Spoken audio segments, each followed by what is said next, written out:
विप्लव देव मुख्यमंत्री त्रिपुरा के जुड़ रहे हैं। बहुत स्वागत है विप्लव देव जी आपका आज तक पर। मेरा पहला सवाल आपसे यही है कि आप ये कह रहे हैं कि माओवादी इस किसान आंदोलन में घुस गए हैं, क्या प्रामाणिकता के साथ आप ये बात कह रहे हैं?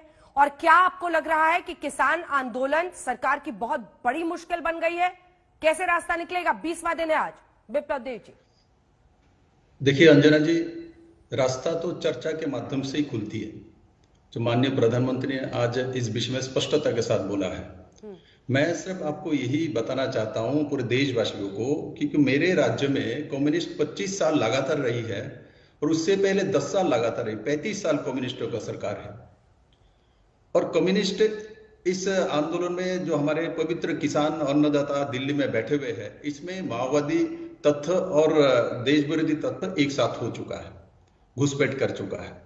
मेरे राज्य में 25 साल लगातार सरकार, यहां एपीएमसी लागू हुई थी 1980 में लागू किया था कम्युनिस्ट सरकार में 21 जगह पे, किंतु एपीएमसी में जो सुविधा दिया जाता है उसको कुछ भी नहीं मिली।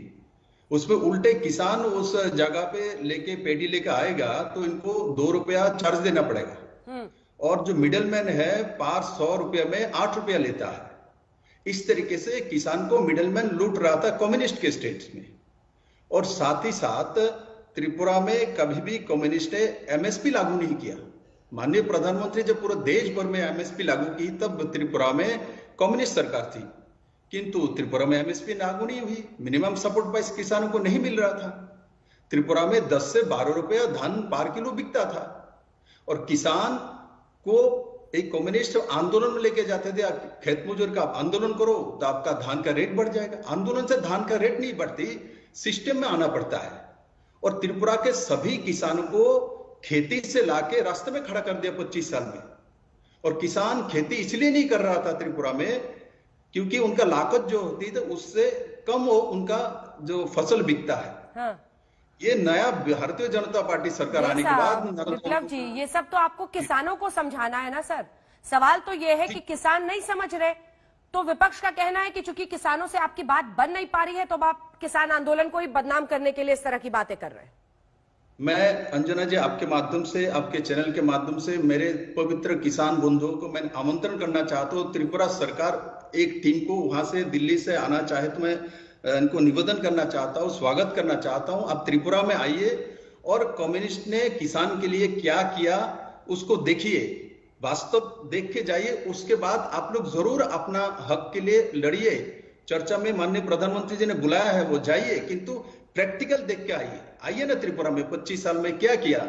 2017-18 तक यहाँ तो एग्रीकल्चर ग्रोथ मात्र 6.4%।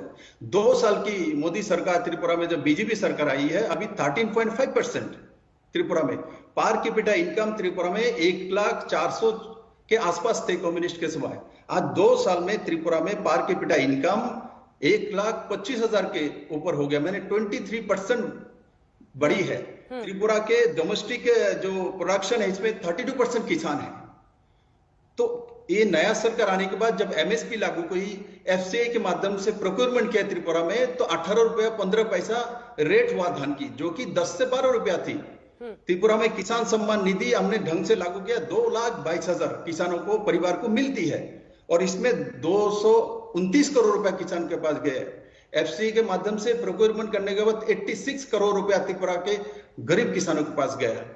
तो ये सब कम्युनिस्ट के समय नहीं किया। आज किसानों को ये लोग भ्रमित कर रहा है, कम्युनिस्ट भ्रमित करना ही उनका काम है। मैं इसीलिए बोल रहा हूं कि मेरा जन्म इस भूमि में हुई है, कम्युनिस्ट को मैं छोटे से देखा हूं। लोगों को भ्रमित करना इनका काम है। किसानों को भ्रमित करके त्रिपुरा को किसान को खत्म कर दिया था। आज त्रिपुरा के किसान कभी भी आंदोलन में नहीं जाता, खेती में आपको मिलेगा जाके। तो मैं आपके माध्यम से किसान बंधुओं को स्वागत करना चाहता हूं। मेरे किसान मित्रों, मेरे अन्नदाता, आइए त्रिपुरा में देख के जाइए। जो मैं कह रहा हूँ सटीक बोल रहा हूँ ना गलत बोल रहा हूँ, आप लोग जांच करके निर्णय लीजिए। त्रिपुरा की वजह से अपने अनुभव से आप कम्युनिस्ट पर आरोप लगा रहे हैं कि उनके वक्त पर कृषि का जो हाल था उसको देखने के लिए लोग वहां पर त्रिपुरा आए। मुझे ये बताइए, शिरोमणि अकाली दल जैसे नेता, एक आखिरी सवाल है आपसे, शिरोमणि अकाली दल जैसे जो पार्टियां थी वो कह रहे हैं कि असली टुकड़े टुकड़े गैंग बीजेपी है। आप लोग दूसरों को बदनाम कर रहे हैं, किसान आंदोलन को बदनाम कर रहे हैं, वो कह रहे हैं कि असली टुकड़े टुकड़े गैंग बीजेपी है। इस पर क्या जवाब देंगे आप विप्लव जी? देखिए, बीजेपी टुकड़ों टुकड़े गैंग कैसे हो सकता है? बीजेपी पार्टी के नाते दुनिया की सबसे बड़े पार्टी है, दुनिया के, तो टुकड़े गैंग कैसे हो सकता है? बीजेपी यूनाइटेड है। बीजेपी नरेंद्र भाई मोदी जी के नेतृत्व में काम करता है। तो ये देशवासी के सामने 130 करोड़ जनता के सामने ये एकदम क्लियर है। जो माननीय मोदी जी के मार्गदर्शन में हम लोग काम करते हैं और किसान के हित में ये बिल लाया गया वो क्लियरिटी के साथ। ये किसान को हित होगा, उसी मिडिलमैन को खत्म होगा। ये मिडिलमैन और माओवादी और उनके सोच, इनकी राजनीति जो कि ध्वंसात्मक होती है, लोगों को भड़काना होती है और उस दिशा में लेके जाना चाहता है। मैं इसीलिए बोल रहा हूं, मैं इनको जानता हूं कम्युनिस्ट के, क्योंकि मुझे बार बार, मैं जिस स्टेट से हूं वहां कम्युनिस्ट लंबे समय रहा है। तो इसलिए आपके माध्यम से दोबारा मैं निवेदन करना चाहूंगा ये मेरे किसान मित्रों से, जो बीजेपी टुकड़े टुकड़े गैंग नहीं है। और मेरे जो मित्र जो बोल रहा था, मैंने सुना आपके चैनल के माध्यम से, बीजेपी के बारे में स्पष्टीकरण मुझे लगता है भारतीय जनता पार्टी के किसी कार्यकर्ता को देने का जरूरत नहीं है। बीजेपी राष्ट्रभक्त जो एक मानसिकता का टीम है, तो वो टुकड़े टुकड़े गैंग हो ही नहीं सकता। टुकड़े टुकड़े गैंग का नारा किसने दिया था? किसने कश्मीर के बारे में नारा दिया था? किसने शाहीन बाग में नारा दिया था? किसने जो दिल्ली में जो गोलीकांड हुआ था उसमें नारा दिया था? आप लोग भी उसके वो सब देख चुके हैं, वो प्रमाणित हो चुका है। अरे अमित भाई शाह जी, देश के गृह मंत्री, जो कि 370 धारा और आर्टिकल 35 हटा के देश को इकट्ठा किया। हम लोग टुकड़ा टुकड़ा कहां कर रहे हैं? हम तो देश के साथ जोड़ रहे हैं। एक देश एक आईन, उस दिशा में काम कर रहे हैं। इस सरकार जी बोलिए। ठीक है, नहीं अब तो सरकार पर ही है। अब सवाल यही है कि अगर वहां पर ऐसे हैं जो आपराधिक तत्व हैं, तो हटाना भी सरकार की जिम्मेदारी है, देश विरोधी है तो। और अगर किसान वहां बैठे हुए हैं तो समझौता भी आप ही को करना है। टिकैत साहब ने कहा ना कि अगर वाकई किसान संगठन वो लेकर आ रहे हैं तो उन्हीं के साथ आंदोलन खत्म कर ले। स्थिति तो देखिए मुश्किल है, रास्ता निकालना है और इसमें सरकार लगी हुई है। बहुत बहुत धन्यवाद आपका विप्लव जी। 2 लाइन में अगर कंक्लूडिंग रिमार्क आप देना चाहें जल्दी से। जो मैं 2 लाइन में यही बोलना चाहूंगा मेरे किसान बंधुओं को, जो आप लोग चर्चा में आइए, जरूर अपना विषय रखिए। तो आपको इस सर्दी में दिल्ली में बहुत कष्ट हो रहा है, आप लोग इतने गांव से आए हैं, बहुत कष्ट हो रहा है इस समय। आपको कष्ट देके हम लोगों को बहुत खराब लग रहा है। आप लोग आइए, माननीय प्रधानमंत्री ने जो बोला, चर्चा के टेबल में आइए और चर्चा से ही सब कुछ समाधान होता है।